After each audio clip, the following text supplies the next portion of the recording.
Welcome students, मैं हूं संतोष कुमार सेन और हमारे साथ पढ़ेंगे द स्टोरी ऑफ फिजिक्स। तो बात कर रहे थे हम लोग लाइट पे, यानी कि रोशनी पे। तो एक न्यूटन साहब थे जिन्होंने रोशनी के बारे में बहुत कुछ बताया। अब अगले भाई साहब जो आए थे हमारे साइंटिस्ट थे, नाम है हाइजेनबर्ग। पूरा नाम तो और भी कुछ था। तो हाइजेंस वेव थ्योरी हम लोग लिखे हैं बोर्ड पे। मैंने बोला किसके बारे में अध्ययन करेंगे? लाइट के बारे में। हिंदी में रोशनी बोलेंगे, भावनाएं आहत नहीं होनी चाहिए। पिछले लेक्चर में मैंने बोला है किसी को ठेस पहुंचाने का मेरा कोई इरादा नहीं है, मैं लेक्चर को इंटरेस्टिंग बना रहा। तो रोशनी के कैरेक्टरिस्टिक पे बात कर रहे थे। तो एक न्यूटन साहब थे जिन्होंने बोला कि पार्टिकल है। तो बहुत सारी चीज़ें पूछी गई, फिर उनको वेरीफाई किया गया। कुछ मेरिट्स भी निकले, कुछ डिमेरिट्स निकले, यानी ड्रॉबैक्स निकले। हाइजेनबर्ग है, वो 1675 में आए थे न्यूटन साहब, और ये 1678 में। मैं उसी समय बोला था कि ये समकक्ष थे उनके। तो 1678 में थ्योरी आ गई थी। न्यूटन साहब का दबदबा था, इसलिए न्यूटन साहब को लोग ज़्यादा मानते थे। इन्होंने बोला क्या है, लाइट क्या है, वेव नेचर का है। उन्होंने बोला अच्छा। तो फिर सारे सवाल जो न्यूटन साहब से पूछे गए थे, इनसे भी पूछे जाएंगे। लोगों ने सवालों का पिटारा निकाला और इनके ऊपर दाग दिया। बोला बताइए, अगर रोशनी का बिहेवियर वेव नेचर का है, यानी फैलाव हो रहा है, तब आप इन सारे सवालों का जवाब दे सकते हैं। एक एक करके पूछा जाने लगा। कुछ चीजें इन्होंने एक्सप्लेन करी, कुछ चीजें इन्होंने साबित करके दिखाया। तो बात करते हैं कि इन्होंने बोला क्या था, फिर इसमें डिमेरिट्स क्या क्या निकाले गए, और क्या चीजें थी जो मेरिट्स हो गई कि हाँ ये प्रूफ हो गया कि नहीं ये चीज सही बोल रहे हैं, है ना। तो सब लोगों ने अपने अपने अनुसार उसके कैरेक्टरिस्टिक को डिफाइन किया। लेकिन आज तक रिसर्च चल रहा है। मैं बोला ना, रोशनी के कैरेक्टर को जानना इतना आसान नहीं है। पीढ़ियां लग गई, 10,000 साल से रिसर्च चल रहा है। महर्षि कनाद से लेके महर्षि कश्यप भी उनको लोग बोलते हैं, ऋग्वेद लेके सारे दर्शन शास्त्र में सब कुछ बता चुका हूं आपको। और ईसा से कई 100 साल पहले प्लेटो और अरस्तु सारे जो थे, यूक्लिड, उन लोगों ने भी रिसर्च करते आए हैं, और अभी तक चल रहा है। सीवी रमन साहब, ये वो सब कुछ चल रहा है। तो आज भी लोग लगे हुए हैं, but never find the original characteristic. अभी तक जो हम लोग मानते हैं, क्या ये डुअल नेचर है, दोनों बिहेवियर रखती है, कभी कुछ है ना। कैसे? जैसा समय वैसा बिहेवियर, है ना। तो लाइट के अंदर चलेंगे अब और देखेंगे। किस लेवल पे देखेंगे? एंगस्ट्रॉम के लेवल पे देखेंगे। बहुत बारीक, यानी 10⁻⁻10 मीटर, यानी जूम करके देखेंगे लाइट को एकदम बारीकी लेवल पे। जैसे बीमारी होती है ना, तो शुरू में क्या करते हो, बॉडी में अगर कोई बीमारी होती है, जाते हो एक्सरे करवा लिए, अल्ट्रासाउंड करा लिए, नहीं पता चला, फिर डॉक्टर क्या करता है, जाकर सीटी स्कैन करा लो, यानी थोड़ा और बारीकी लेवल पे अध्ययन हुआ, फिर भी कुछ नहीं पता चला, फिर डॉक्टर बोलेगा एमआरआई करा ले भाई। उसमें भी टेस्ला होता है, 1.5 टेस्ला, 3 टेस्ला, नहीं और बारीकी से देखेंगे। जब एमआरआई में भी पकड़ नहीं आएगा, फिर पेट स्कैन कराया जाता है, पेट स्कैन करा ले, पूरा तरह से एकदम छान मार लेंगे, फिर उसमें तो पता चल ही जाना है। यानी जैसे जैसे जूम करते जाएंगे उसको, यानी बारीकी से अध्ययन करते जाएंगे एकदम छोटे लेवल पे, तब जाके एक एक चीज, यानी तब जाके उसका एक एक बिहेवियर पता चलेगा। फिर भी सब कुछ नहीं जान पाओगे आप, उतने लेवल पे आपको जूम करना होगा, यानी देखना होगा। ठीक है ना। मेरे जैसे बहुत लोग लगे हुए हैं रिसर्च करने में। मैं तो बहुत छोटा प्राणी हूं। बोले ना, बड़े बड़े महात्मा आए और चले गए और रोशनी को डिफाइन नहीं कर पाए। मैं तो ठहरा आपका छोटा सा टीचर, थोड़ा बहुत नॉलेज रखने वाला, कैसे डिफाइन कर दूंगा? जो उन महान प्राणियों से मैंने सीखा वही आपको बता रहा हूं। तो हाइजेनबर्ग ने क्या कहा? हाइजेन ने बोला कि लाइट क्या है, लाइट जो है, light is a mechanical wave.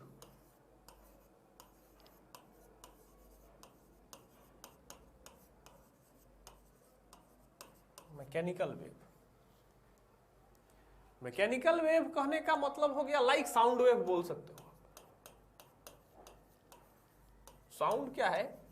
Mechanical wave यानी मटेरियल वेव, ठीक है ना। मैकेनिकल वेव इन्होंने बोला।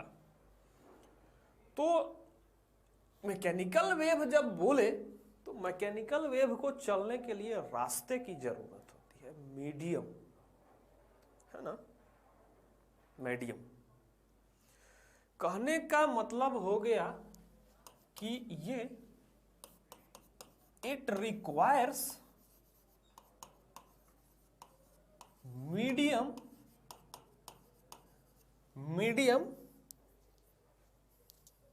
For travelling.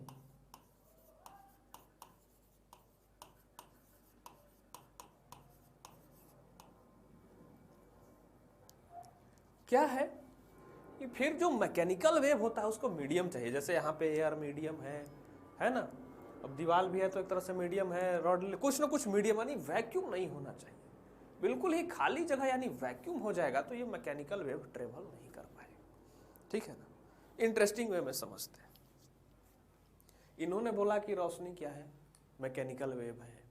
बोले चलो मैकेनिकल वेव है तो मैकेनिकल वेव है यानी आलसी प्राणी कह दिया गया कि इसको जब तक मीडियम नहीं मिलेगा, यानी कोई साधन जब तक नहीं मिलेगा तब तक ये एक जगह से दूसरे जगह नहीं जाएगी।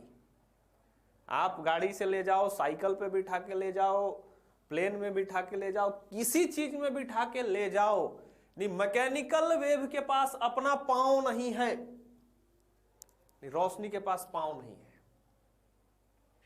यानी इसको एक जगह से दूसरे जगह ले जाने के लिए आपको चाहे व्हील चेयर पे ले जाओ, पांव ही नहीं है तो व्हील चेयर पे भी ले जा सकते हो। यानी मीडियम टू मीडियम वैरी करेगा इसके स्पीड। तो वो तो चलो ठीक है जैसा मीडियम है, लेकिन खुद तो जा नहीं सकती है, खुद तो जा नहीं सकती है ना, इसको चाहिए मीडियम यानी गाड़ी। तो कोई बोलेगा ना हाँ उसी दिन ना देखे थे पैदल जाते हुए, पैदल भी जाती है। आप झूठे साबित हो जाओगे ना।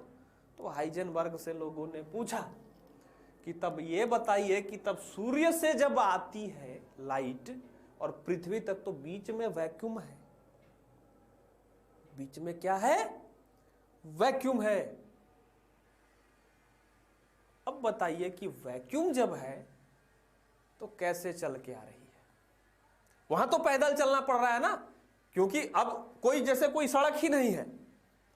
सड़क रहेगा तब ना, अब सड़क ही नहीं है तो आप बोलोगे ना कि यार उसको तो देखे थे बिना सड़क के भी पैदल आते हुए।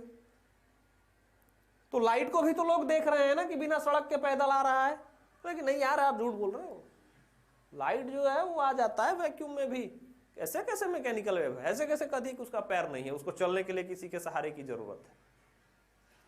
तो हाइजेनबर्ग बोला नहीं नहीं ऐसी बात नहीं है, आपको क्या लग रहा है कि वहां पे सूर्य से जब चल के आ रहा है तो बीच में रास्ता नहीं है? उन्होंने बोला नहीं, वैक्यूम नहीं है, रास्ता है, ठीक है ना, रास्ता है। क्या बोला उसके बारे में उन्होंने, ये देखते हैं। देखो जैसे वो मैं लेक्चर के जब पहले समझा रहा था वही चीज मैं देखो डिटेल में एक्सप्लेन करूंगा। ये हो गया सन और ये हो गई अर्थ, ठीक है ना। तो बोले कि यहां पे बीच में क्या है कि वैक्यूम आ रहा है, कोई रास्ता नहीं आ रहा है। तो बोला कि यहां से चलने के लिए एथर पार्टिकल्स मदद कर रहे हैं। एथर पार्टिकल्स, एथर पार्टिकल्स वैसे होते हैं जो बहुत छोटे होते हैं, है ना, बहुत छोटे, डाइल्यूट है एकदम। यानी वहां पे कोई भी जगह परफेक्ट वैक्यूम नहीं है, लेकिन एकदम नेग्लिजिबल अवस्था में जो आपको पता नहीं चल रहा है ना, बहुत छोटे हैं, एथर पार्टिकल्स हैं। कहने का क्या मतलब है कि एथर पार्टिकल है, एथर के बारे में बोल सकते हो a very very dilute and highly elastic,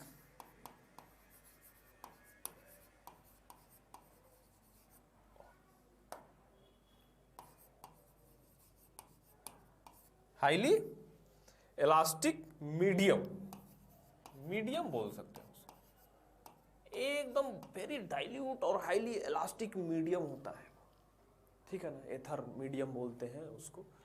और उसको बोल सकते हो मीडियम इज कॉल्ड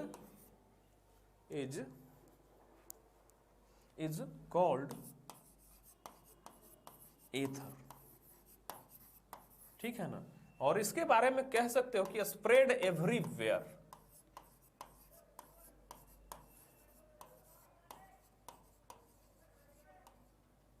सब जगह फैला हुआ है और इसी पे चल के लाइट आया है, यानी मीडियम मिला है।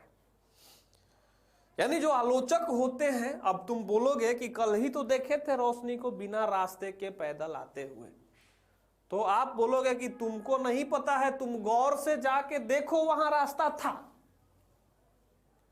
एकदम माइन्यूट रास्ता था, डाइल्यूट यानी पगडंडी ही सही, लेकिन था, वो ऐसे नहीं आ सकती है।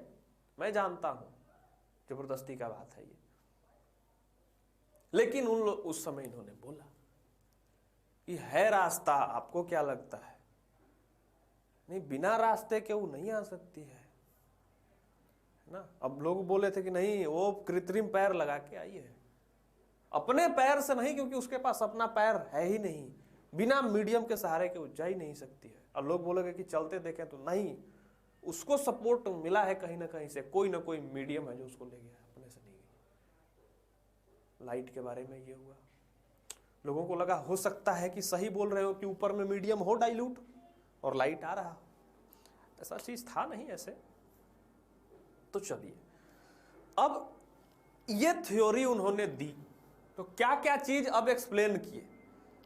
अब चलेंगे लाइट के पास, यानी रोशनी के पास चलेंगे और पूछेंगे कि फलाना तुम्हारे बारे में ऐसा कह रहा था, सही बात है, पूछते हो ना, तो जाए चलेंगे रोशनी के पास, अब पूछेंगे हाइजेनबर्ग आपको ऐसा वैसा बोल रहे थे, अब ये बताइए कि इसमें से क्या सच बोल रहे थे और क्या झूठ बोल रहे थे।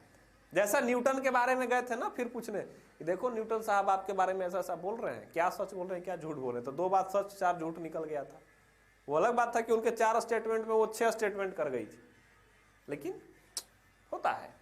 आइए, छोटा सा स्टेटमेंट, इसमें क्या चीजें सही है क्या गलत है, ये कौन बताएगा? लाइट बताएगी, यानी रोशनी बताएगी। तो चलिए, क्या क्या एक्सप्लेन हुआ। हाइजन थ्योरी, एक मिनट, यू होता है ना बीच में, हाइजेंस थ्योरी एक्सप्लेन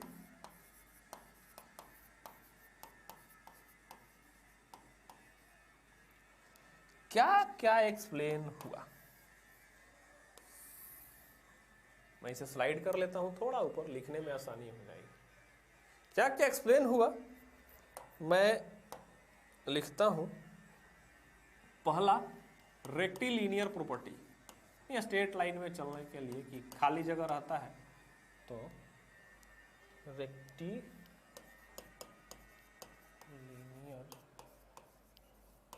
प्रॉपर्टी, ठीक है ना। बड़े लेवल पे ये जो है स्ट्रेट लाइन में है हमारा। रिफ्लेक्शन, रिफ्लेक्शन क्या आप बोल सकते हो, लॉज ऑफ रिफ्लेक्शन प्रूफ कर दिए थे। लॉज ऑफ रिफ्लेक्शन क्या था हमारा? I by r, I is equal to r, sorry, angle of incidence और एंगल ऑफ रिफ्लेक्शन एक ही क्या होंगे, दोनों बराबर होंगे, और तीनों जो पॉइंट होता है इंसिडेंट, रिफ्लेक्टेड और नॉर्मल का, वो एक ही प्लेन में लाई करते हैं। यही 2 था, तो ये दोनों इन्होंने प्रूफ करा। तीसरा प्रूफ किया ये लॉज ऑफ रिफ्रैक्शन,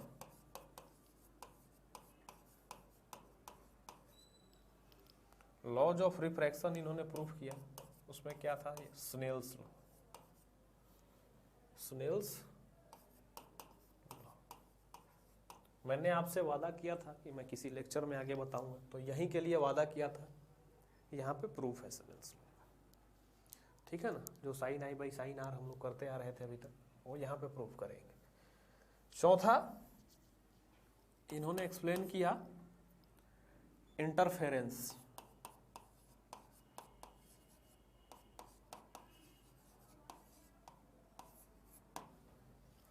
यानी वेव नेचर में इंटरफेरेंस एक्सप्लेन हो गया, यानी रोशनी में इंटरफेरेंस भी होता है। चलिए, इंटरफेरेंस भी करती है आपस में। ऐसे तो पार्टिकल में कोई इंटरफेरेंस नहीं था, वेव में होता है। चलिए, इंटरफेरेंस हो गया। डिफ्रैक्शन, फैलाव भी है। अगर वेव नेचर का है तो फैलाव भी है। तो इतनी सारी चीजें इन्होंने एक्सप्लेन करी। लोगों को लगा यार ये तो ज्यादा सच साबित। अब दोनों में से सच्चा कौन? न्यूटन साहब की है। जिसका ज्यादा स्टेटमेंट सच साबित हुआ वो, तो इनका ये स्टेटमेंट सच साबित हुआ। ड्रॉबैक क्या था? ड्रॉबैक क्या था? क्योंकि अभी तक तो लोगों को ये मनवा ही चुके थे कि क्या होता है, वैक्यूम नहीं होता है, उसमें एथर पार्टिकल है जिसमें ट्रेवल करके आ रहा है। लेकिन फिर भी एक टर्म है, ड्रॉबैक्स था इनका। एक मेजर ड्रॉबैक था। मेजर ड्रॉबैक ये था कि इट फेल्स to explain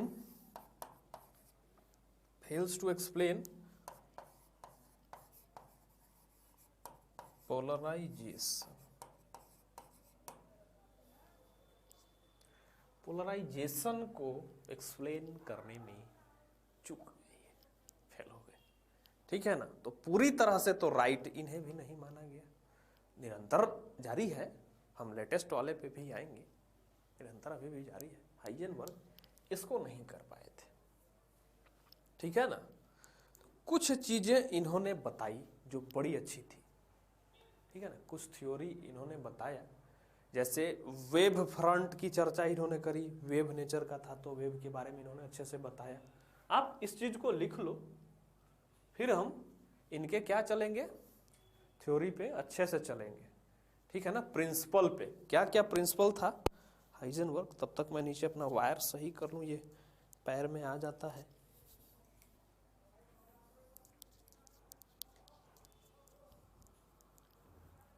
ठीक है, चलो स्लाइड चेंज करते हैं, प्रिंसिपल पे आते हैं। Huygens principal.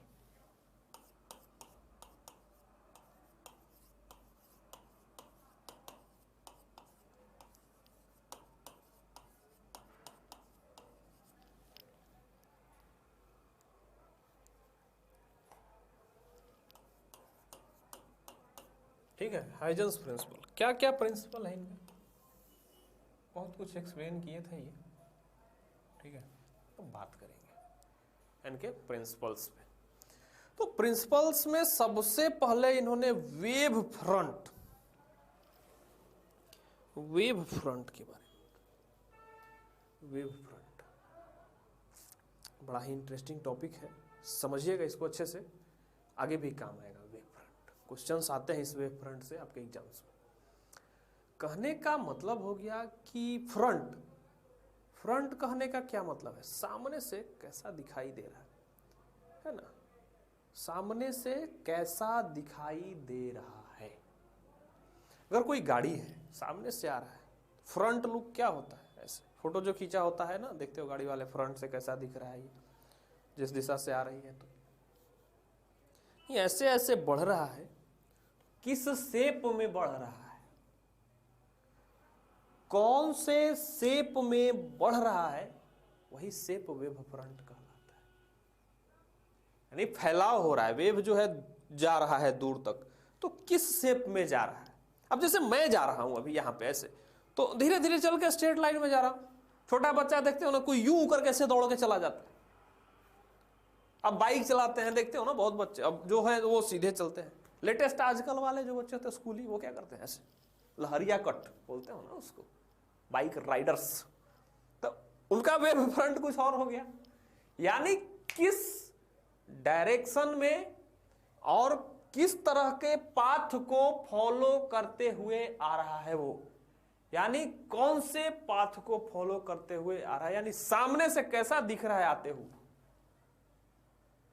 वो ऐसे ऐसे राइडर्स वाले, हम लोग सीधे जाते हुए दिखाई देते हैं। तो उस तरह का बिहेवियर हो गया। तो चलो देखते हैं क्या क्या था। वेव फ्रंट मेन इनका प्रिंसिपल का एक वो है, बेस पॉइंट बोल सकते हो, उसी से हम लोग पकड़ते हैं हर एक चीज। तो समझेंगे अच्छे से वेव फ्रंट को। अलग अलग सोर्स का अलग अलग वेव फ्रंट होता है, देखेंगे वेव फ्रंट। अब इसमें मैं रोशनी नहीं बोलूंगा, हो सकता है भावनाएं आहत हो जाए, ठीक है।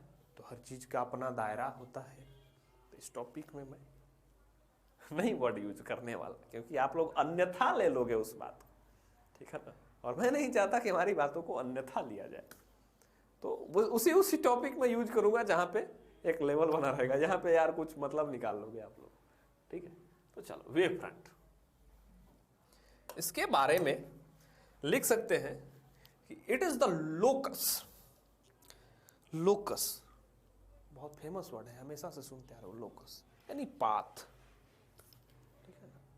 तो लिखते हैं कि it is the locus of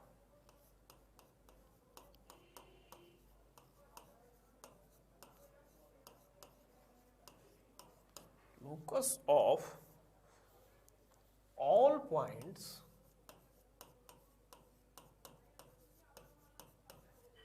points of a medium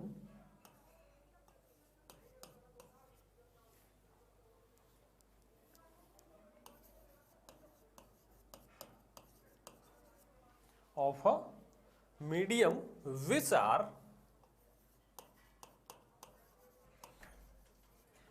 are vibrating in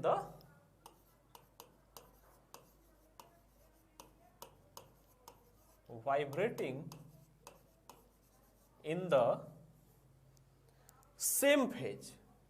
मैं समझाता हूं, ये मैं क्या लिख रहा हूं वो मैं समझा रहा हूं।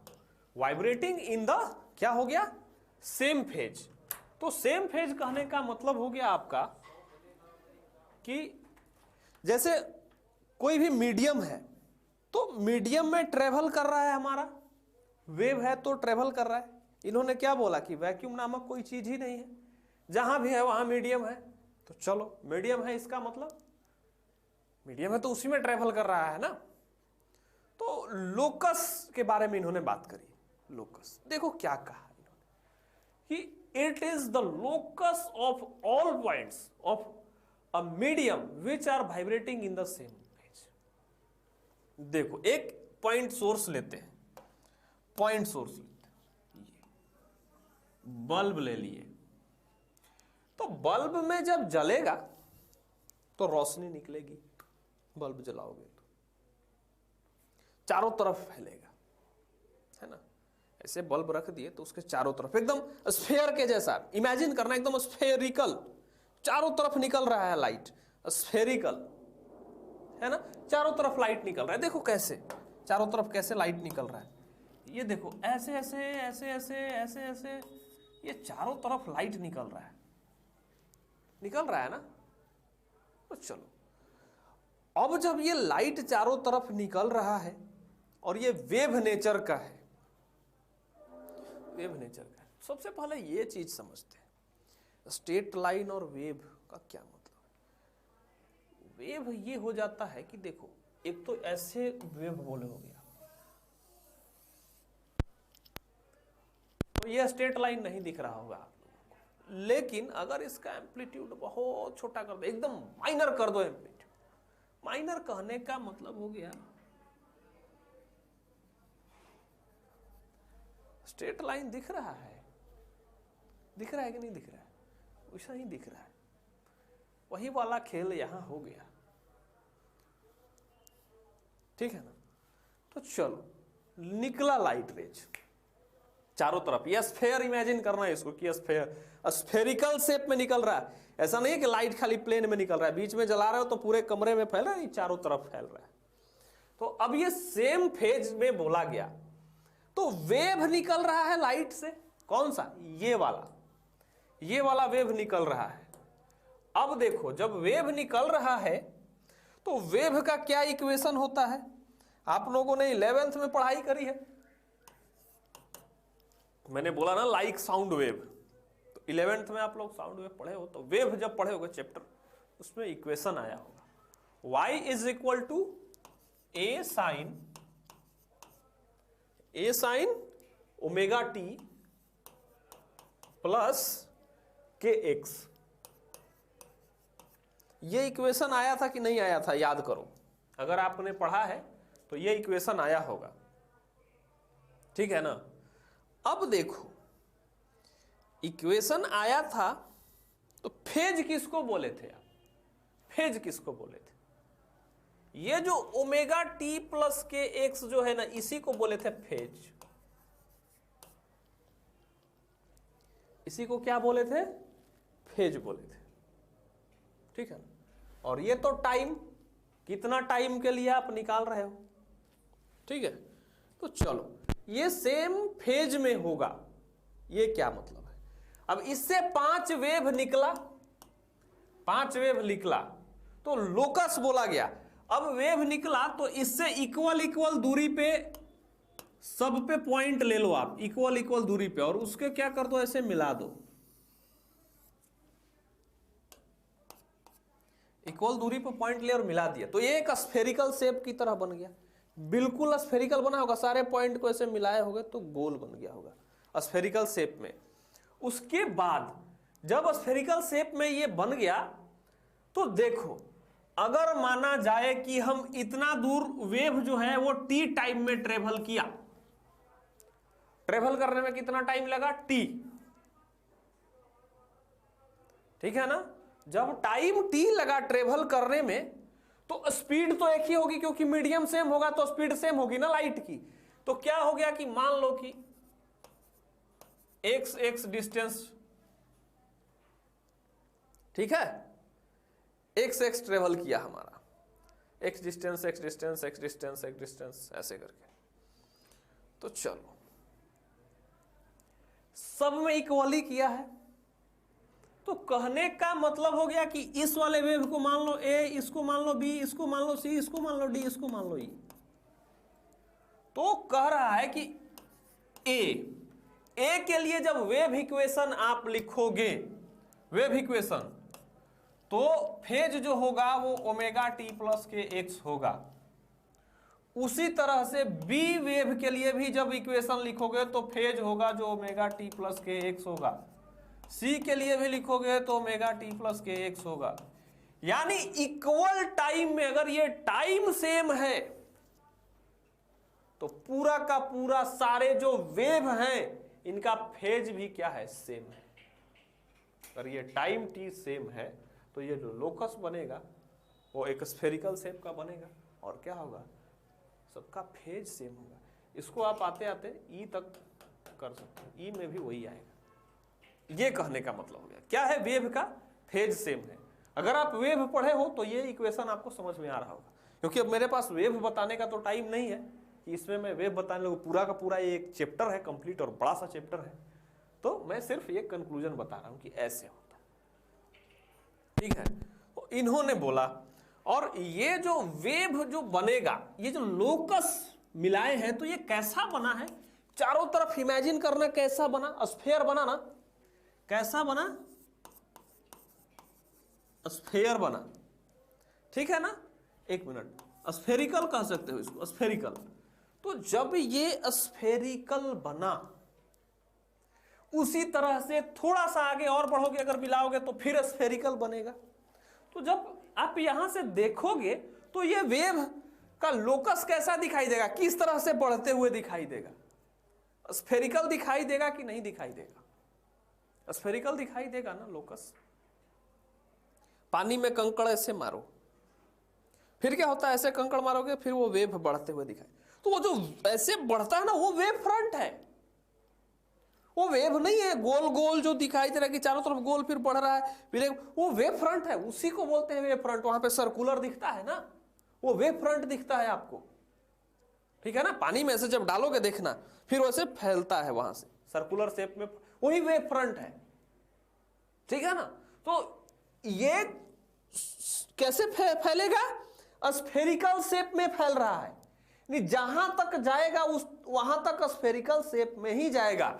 ऐसा नहीं है कि यहां तक स्फेरिकल है उसके आगे जाके ऐसे रेक्टेंगल हो गया, यानी इतने दूर तक लाइट देगा इधर नहीं देगा, यानी स्फेरिकल में फैल रहा है तो स्फेरिकल में ही आगे तक जाएगा। कौन सा सोर्स लिए थे? पॉइंट सोर्स लिए थे। ये क्या था? पॉइंट सोर्स था। पॉइंट सोर्स यानी गोल सा था, सोर्स गोल यानी पॉइंट सोर्स। तो जब पॉइंट सोर्स रहेगा तो चारों तरफ लाइट जाएगी और कैसा वेव फ्रंट होगा हमारा? स्फेरिकल वेव फ्रंट होगा। तो यहां पे आप लिख सकते हो कि क्या है? वेव फ्रंट जो है स्फेरिकल है। कैसा है? स्फेरिकल है। किसके लिए? पॉइंट सोर्स के लिए। ठीक है ना? अब थोड़ा सा और समझेंगे इसको, वेव फ्रंट को और समझेंगे। दो तीन स्टेटमेंट है इनका, इस तरह से मैं लिखवाता हूं और फिर मैं समझाता हूं।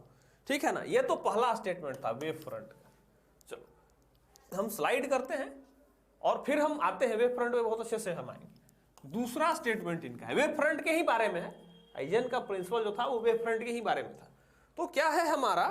Direction of propagation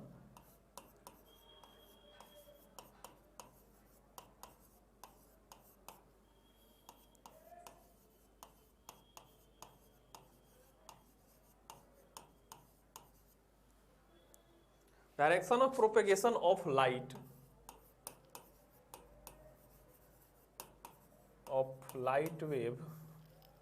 light wave is,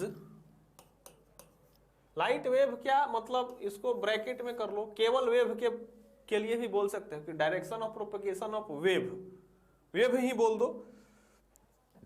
यहां पे हम लोग लाइट के सेंस में बोल रहे हैं, लेकिन वेव के सेंस में भी ले सकते हो कि wave is always perpendicular to wave front. इन्होंने बोला कि लाइट एक वेव है, सोर्स से निकलेगा तो वेव के रूप में निकलेगा, उस वेव का एक फ्रंट होगा यानी कि लोकस होगा, उसी लोकस पे वो बढ़ेगा। और जो होता है, दूसरा स्टेटमेंट बोल रहे हैं कि जो डायरेक्शन है वेव के प्रोपेगेशन का, जो डायरेक्शन है वो ऑलवेज क्या होगा? Perpendicular to the wave front होगा। ऑलवेज क्या होगा? Perpendicular to the wave front. अब perpendicular to the wave front कहने का क्या मतलब है? इस पे आ जाओ। ये मैं बोला जैसे जैसे टाइम बढ़ते जाएगा वैसे वैसे स्फेरिकल बढ़ते जाएगा, है ना? वैसे वैसे स्फेयर क्या होगा? बढ़ते चला जाएगा। अब ये बताओ, ये धीरे धीरे धीरे धीरे बड़ा होते जाएगा ना, धीरे धीरे बड़ा होते जाएगा ना, और ये स्ट्रेट लाइन के तरह है। तो ये जो प्रोपेगेशन होगा लाइट का, तो वो यहां से जितने भी वेव निकलेंगे वो सब क्या होंगे? एक सीधी रेखा में गमन करेंगे। और जब स्ट्रेट लाइन में फॉल आएगा वो, तो क्या हो जाएगा? वो perpendicular to the wave front होगा। यानी जो डायरेक्शन है लाइट के मोशन का वो वेव फ्रंट के परपेंडिकुलर। ये अच्छे से समझेंगे इस पॉइंट को जब अलग अलग शेप के लिए वेव फ्रंट बनाएंगे। अभी तो केवल पॉइंट सोर्स के लिए हम बनाए हैं, अलग अलग सोर्स के लिए जब बनाएंगे किस तरह का हमारा क्या है? सोर्स है। तो चलो अगला हम देखेंगे यही चीज के टाइप ऑफ वेव फ्रंट्स। अगला जो हमारा है इसका थर्ड पॉइंट जो है, हम थर्ड पॉइंट देखेंगे हाइजन के प्रिंसिपल का टाइप्स। कितने तरह का हो सकता है? Types of wave front. ठीक है ना? वेव फ्रंट्स के टाइप्स। तो परपेंडिकुलर वाला अभी समझ में आएगा आपको। कैसे पता चलेगा? अभी एक के लिए तो मैं बोला कि अच्छा पॉइंट सोर्स है तो चारों तरफ निकल रहा है। आते हैं पहला एग्जांपल आपके लिए। फर्स्ट एग्जांपल, सोर्स मैं बना रहा हूं, लाइट जो आ रही है ऐसे आ रही है, पैरेलल आ रही है लाइट। लाइट रेज क्या आ रही है, पैरेलल आ रही है। तो सामने से ढेर सारी लाइट रेज पैरेलल आती हुई दिखाई देगी, तो आपको कैसा लगेगा, वो किस तरह के शेप का। अब ये देखो, इतने close close close close close close, मान लो कि ऐसे ऐसे ऐसे ऐसे ऐसे ऐसे ऐसे ऐसे पैरेलल ये है, और ये आपको आते हुए दिखाई दे रहा है। ये एक प्लेन दिख रहा है क्या, आता हुआ प्लेन दिख रहा है ना, आपकी तरफ क्या बढ़ रहा है, एक प्लेन बढ़ रहा है। वेव फ्रंट कैसा है, प्लेन है ना। जब पैरेलल लाइट्स आ रही है तो ढेर सारा, जब पैरेलल पैरेलल पैरेलल पैरेलल, तो फ्रंट जो दिखेगा वो प्लेन दिखेगा, है ना। क्या आ रहा है आपके तरफ, प्लेन बढ़ते आ रहा है। लोकस कैसा है, प्लेन का है। तो कहने का मतलब हो गया कि वो जो शेप होगा वेव फ्रंट का ऐसा होगा, ठीक है ना। अब ये कब होगा, अगर आप सोर्स को क्या रखो, एट इनफाइनाइट, ठीक है ना। सोर्स क्या है, इनफाइनाइट पे रखेंगे तब। तो ये कैसा होगा, वेव फ्रंट कैसा होगा आपका, प्लेन होगा। वेव फ्रंट कैसा होगा, प्लेन होगा, ठीक है ना। दूसरा, अगर पॉइंट सोर्स है, पॉइंट सोर्स है, तो उसके बारे में हम लोग क्या बोले थे अभी, कि अगर पॉइंट सोर्स है तो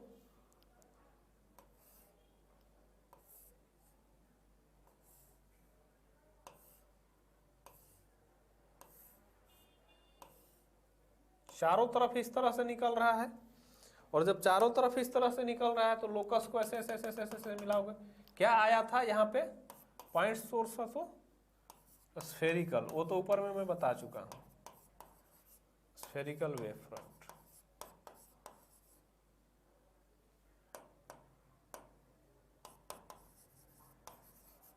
चलो एक और मैं देता हूं आपको। अब जो आपका है सोर्स है वो है लीनियर। लीनियर कहने का मतलब हो गया ये लाइन ऐसा, ठीक है ना। कैसा है, लीनियर। सोर्स हो गया आपका लीनियर। जब ये लीनियर सोर्स है, बीच में मरकरी, मरकरी देखो ना, रॉड पहले वाला एकदम, उसको जला के ऐसे पकड़ लो तो चारों तरफ निकलेगा उससे। कैसा निकलता है, एकदम परपेंडिकुलर टू वेव फ्रंट, ऐसे ऐसे ऐसे ऐसे ऐसे ऐसे चारों तरफ निकलेगा। तो जब चारों तरफ निकलेगा तब सिलिंड्रिकल टाइप का दिखाई देगा। कैसे, अगर चारों तरफ निकल रहा है तो इधर इधर इधर इधर,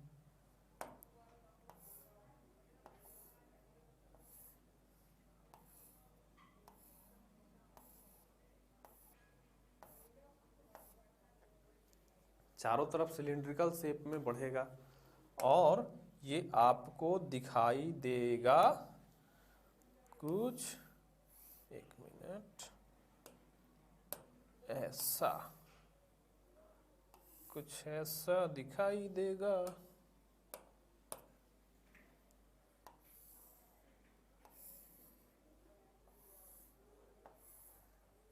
क्या होगा, लीनियर सोर्स अगर है तो वेव फ्रंट क्या होगा, वेव फ्रंट होगा सिलिंड्रिकल, ठीक है। सिलिंड्रिकल वेव फ्रंट हो जाएगा। अब देखो और क्या चीजें हैं, एक दो चीज और उन्होंने बोला, हाइजेनबर्ग ने एक दो चीज, ये तो वेव फ्रंट्स हो गए। तीसरा पॉइंट हो गया ना। अब चौथा पॉइंट पे आते हैं। चौथा पॉइंट था, इसी में मैं स्लाइड कर देता हूं, क्यों चेंज करें, अलग स्लाइड क्यों बदले, ठीक है। चलो चौथा पॉइंट है, पहले स्टेटमेंट लिखते हैं उनका, थोड़ा और मैं ऊपर कर देता हूं। ठीक है, स्टेटमेंट लिखते हैं। स्टेटमेंट उनका था कि every point on a wave front, पहले लिखते हैं फिर समझेंगे।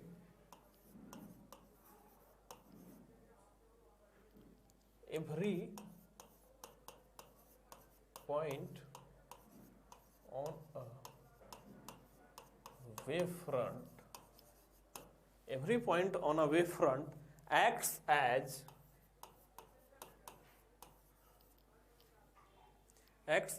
source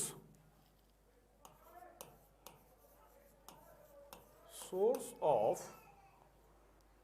secondary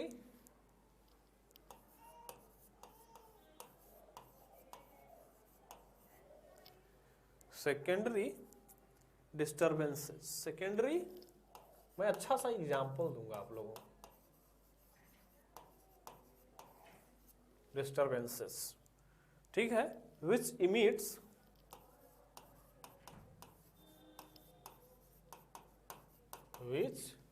emits their own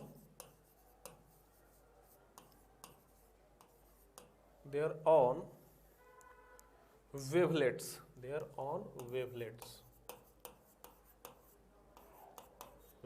यानी वेवलेट्स कहने का मतलब हो गया कि वो एक अपना अलग पॉइंट सोर्स है, तो उसका जो वेव फ्रंट है यानी वो वेवलेट है, एक सोर्स के द्वारा निकलता हुआ है ना, वो एक वेवलेट है उसका। हम दिखाते हैं वेवलेट किसको बोलते हैं, आपको अभी समझ में आ जाएगा, ठीक है ना। Secondary wavelets, their own wavelets called secondary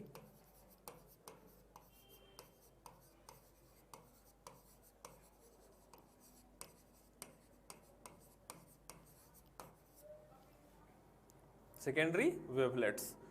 और जो है सेकेंडरी वेवलेट्स के बारे में बोल सकते हो, सेकेंडरी वेवलेट्स जो है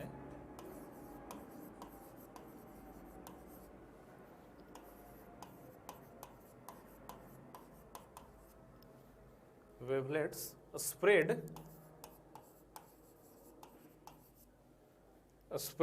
in all directions,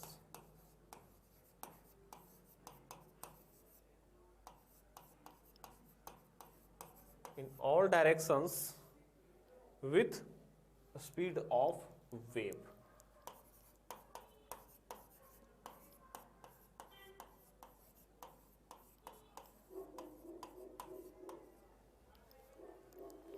चलो इस स्टेटमेंट को हम डायग्राम से समझे, ज्यादा समझ में आएगा। पॉइंट सोर्स लेते हैं।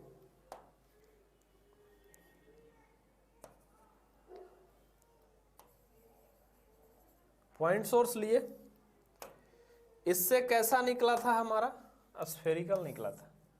वेव फ्रंट कैसा निकला था, स्फेरिकल निकला था, ठीक है ना। अब ये बोल रहे हैं कि कोई एक वेव फ्रंट को पकड़ लेते हैं, पहला डिस्टर्बेंस यानी टाइम t इक्वल टू इतना पे, तो हर एक वेव फ्रंट पे पार्टिकल्स ऐसे छोटे छोटे पार्टिकल्स के जैसा हो जाएगा, ये है ना। कहने का मतलब है, देखो मैं रिलेट करता हूं, अभी समझाऊंगा लाइव एग्जांपल से। क्या कह रहा है कि every point on a wave front acts as a source of secondary disturbance which emits their own wavelets called secondary wavelets. दिया देखे हो, लाइट दिया जो होता है, तो पहले उसमें क्या जलता है, लौ जलते रहती है, ऐसे उसमें बत्ती होती है, उसको जला दो, जलते रहता है। वो एक सोर्स हो गया आप लोगों के लिए, चारों तरफ फैलता है। गांव में जाओगे तो एक लालटेन हुआ करता था पहले के ज़माने में, उसके अंदर भी लौ जलते रहती थी, उसके ऊपर शीशे का आवरण चढ़ा दिया जाता था। फिर आपको क्या लगता था कि जो लाइट है उस कहाँ से आ रही है, उस शीशे से निकल के आ रही है, ठीक है। अकेले लौ से भी रोशनी आती थी, तो अब जो लौ से निकल रहा है वो शीशे पे आ रहा है, फिर शीशा एक अलग सोर्स की तरह बिहेव कर रहा है। डिस्टर्बेंस की बात इन द सेंस वही बोला गया है, ठीक है ना। मैं समझाने के लिए बता रहा हूं, मैं ये नहीं कह रहा कि सेम चीज मैं बता रहा हूं, मैं सिर्फ समझने के लिए बता रहा हूं कि क्या होता है।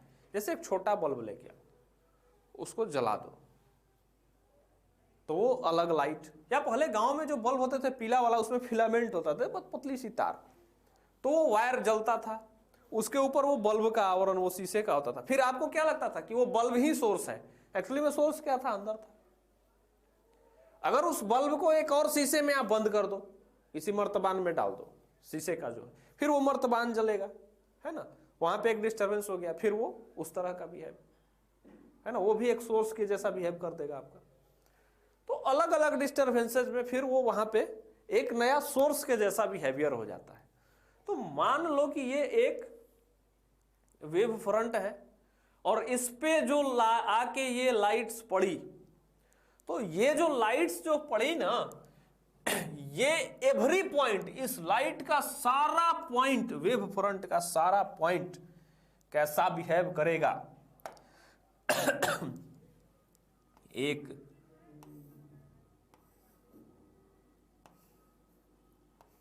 एवरी पॉइंट एक अलग सोर्स की तरह बिहेव करेगा और सबका अपना वेवलेट होगा। अपना वेवलेट कहने का क्या मतलब हो गया, आप समझ में आ रहा होगा। इसका वेवलेट ये वाला, ये कंप्लीट, और ये सेकेंडरी सोर्स के जैसा बिहेव किया, और उसका वेवलेट फिर ये चारों तरफ, है ना, हर एक पॉइंट का। तो सोचो इसी तरह फैलाव होते जाता है, हर एक पॉइंट का अपना वेवलेट। अब ये अगला वेव फ्रंट जब आप बनाओगे तो इन सारे पॉइंट्स को मिला के आप अगर इनका टेंजेंट खींचो ऐसे, फिर से सर्कल बन जाएगा, है ना। इसी तरह से ये क्या होते हैं, बढ़ते जाते हैं। तो यही कह रहा है कि every point on a wave front, ये जो वेव फ्रंट आपका सर्कुलर बड़ा वाला था, एक्ट्स एज अ सोर्स, ये सोर्स के जैसा बिहेव करेगा ऑफ सेकेंडरी डिस्टर्बेंस, ठीक है ना, विच इमिट्स देयर ऑन वेवलेट्स, और ये अपना वेवलेट करेगा। इसी तरह से हर पॉइंट एक सोर्स की तरह बिहेव करता है और वो अपना वेवलेट निकालता है, ठीक है ना। और लाइट चारों तरफ फैल जाता है। यही रीजन है कि लाइट सब जगह कमरे में फैल जाएगा, है ना, किसी खास जगह पर नहीं होता है। सोर्स पे डिपेंड करता है कि कैसा सोर्स है, उसका वेवलेट कैसा है, यानी वेव फ्रंट कैसा है, उतने दूर में तो वो फैल ही जाएगा, उतनी दूर में तो वो फैल ही जाएगा। और देखो, ये तो एक स्टेटमेंट हो गया। एक और स्टेटमेंट था, आखिरी स्टेटमेंट है। आखिरी स्टेटमेंट क्या कहता है उनका, फिर मैं एक एग्जांपल इसमें बताऊंगा, आपको अच्छे से समझ में आएगा कि द कॉमन टेंजेंट, जब कॉमन टेंजेंट की मैं बात कर रहा हूं, देखो इसमें अभी जो बनाया था मैं कि the common tangent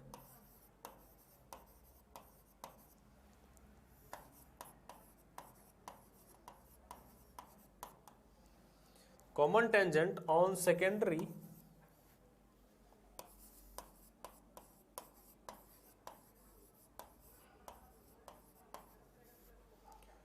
wavelets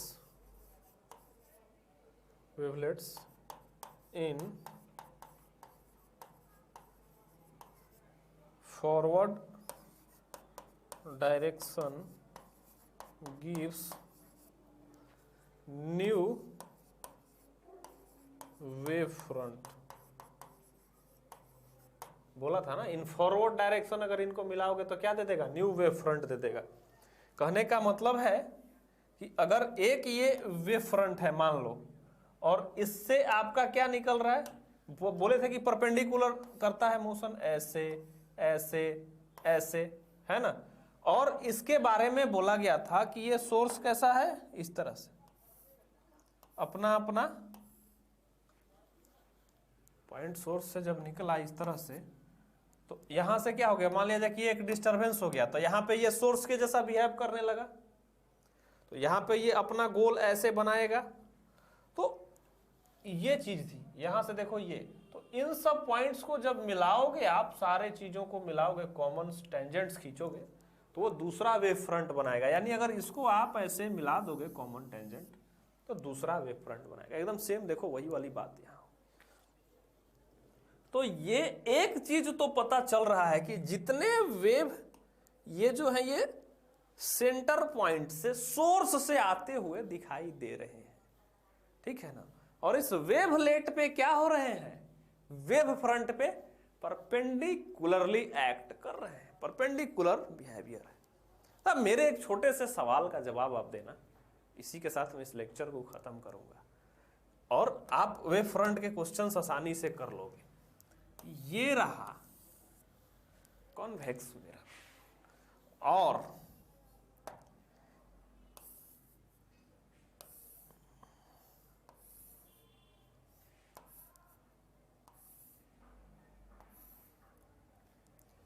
wave front बताना है, इसमें कैसा वेव फ्रंट होगा। और हमने क्या कहा है, लाइट रेज जो होंगे, जो निकलेंगे यानी जिस डायरेक्शन में प्रोपेगेट कर रहे हैं वेव फ्रंट पे परपेंडिकुलर होंगे। तो ये तो पैरेलल रेज दिख रही होगी आप लोगों को, तो पैरेलल रेज दिख रही है, इसका मतलब क्या हो गया, वेव फ्रंट कैसा हो गया, प्लेन हो गया। लेकिन यहां पे क्या होगा, अब यहां पे कैसे होगा, यहां पे कैसे होगा, तो अब यहां पे इस तरह से होगा, ऐसे ऐसे ऐसे, क्योंकि परपेंडिकुलर, अब इसी वेव फ्रंट के कारण ये परपेंडिकुलर बनेगा। ये वाला देखो इसी तरह का दिख रहा है ना, पॉइंट सोर्स की तरह, यानी पॉइंट से निकलते हुए निकल रहा है या एक्यूमुलेट कर रहा है, तो देख लो कैसा है, ठीक है ना। तो इस तरह का वेव फ्रंट बना।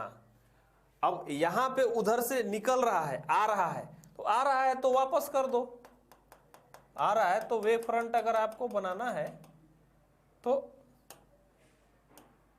वेव फ्रंट अगर आपको बनाना है तो ऐसे ऐसे बना दो।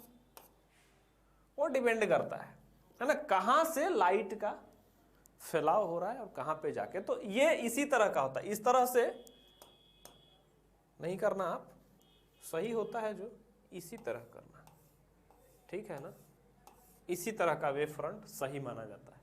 तो आप ऐसे बनाओ, तो जहां पे होगा आप पैरेलली होगा तो प्लेन, पॉइंट सोर्स होगा तो उस तरह का, लाइन सोर्स होगा तो सिलेंड्रिकल, ठीक है ना। रेज को पकड़ना है और वेव फ्रंट बताना है। तो ये हाइजन का प्रिंसिपल था, इतना सारा। अब मैंने बोला कि इन्होंने एक्सप्लेन किया है laws of reflection and laws of refraction, उसे हम प्रूफ करेंगे नेक्स्ट लेक्चर में, ठीक है ना। दोनों लॉ को प्रूफ करेंगे, छोटा छोटा प्रूफ है, ज्यादा कुछ नहीं। इसी वेव फ्रंट को आधार मान के प्रूफ करेंगे उस लॉज को, ज्यादा कोई मैथमेटिकल कैलकुलेशन नहीं है, वेव फ्रंट के आधार पे ही हो जाए, वेव फ्रंट और उसकी वेलोसिटी की चर्चा करेंगे, ठीक है। तो आप इसको छापो, ये हाइजेनबर्ग का प्रिंसिपल था आपका इतना।